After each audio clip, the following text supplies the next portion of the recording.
So as I'm walking down towards the low point of the water event here, you can see there's the greenhouse, which is the top part, first quarter acre. You can see there is, maybe you can't, but there's a green line there. It's the first swale at the right part of the hoe. There's swale number 3. There's swale number 4. And then that's the end of the acre, swale number 5 at the fence line.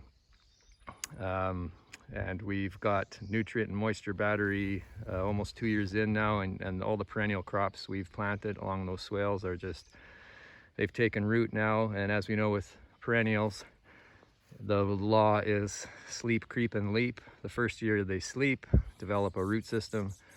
The next year they creep, start showing some above ground growth as they further continue their root system. And then the third year they leap.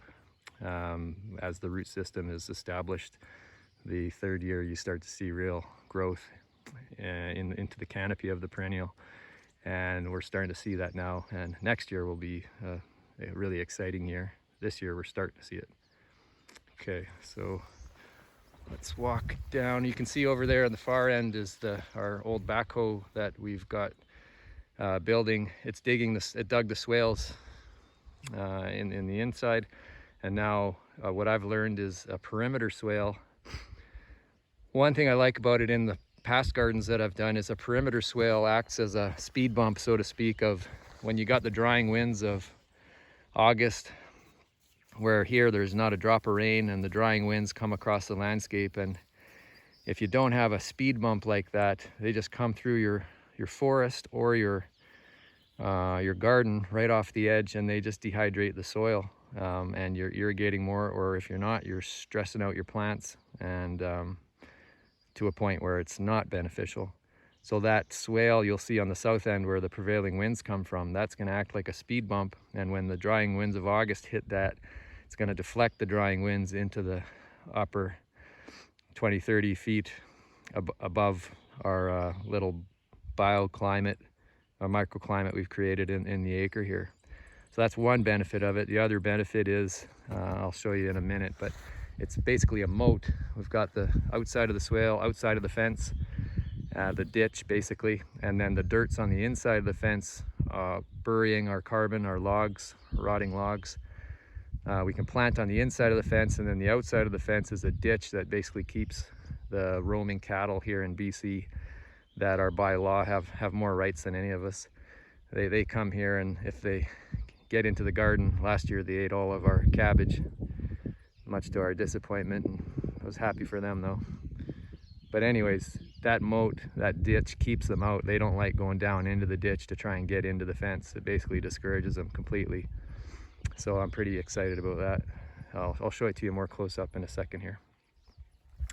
Okay, so you can't see White Mountain, but right behind those clouds, so you can see it, according to Feng Shui, that mist is the dragon's breath.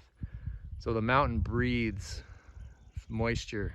The dragon's asleep inside the mountain. This is the metaphor, the mythology, the story. And the moisture element comes off the mountain from the dragon, and it breathes moisture down into our homesteads. And basically the water element comes from the highest point and heads to the lowest point, which eventually is the ocean.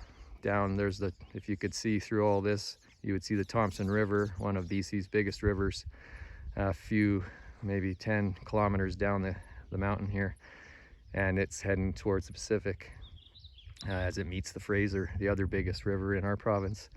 So dragon's breath, the water element comes off the high point, and the idea of permaculture is to, a bunch of S's helps us remember. We want to stop, slow down, spread that water element, soak it in to these moist passive systems, which are swales on contour, buried carbon, buried logs, which act as moisture batteries, holding that moisture in the swale as we've covered it with dirt, and then plants and mulch with the chop and drop system. So we're taking the water element from its highest point, moving it as slowly as possible through the landscape, and as it leaves our homestead, we hopefully have done our job in slowing it down, soaking, spreading, and having it rub up against as many root hairs as possible before it leaves the property, before it leaves the homestead. So those root hairs are plants of our choice in a cultivation, cultural, food secure system. We plant as many perennial fruit, nut, berry crops as possible, medicinals, building materials, coppice wood, and that water element rubs up against those root fibers before it leaves the homestead. That is our work cut out for us, for all of us, I would say, if you want to stop topsoil erosion and create food and shelter security in your community. So if we go down here, I'll just pause it.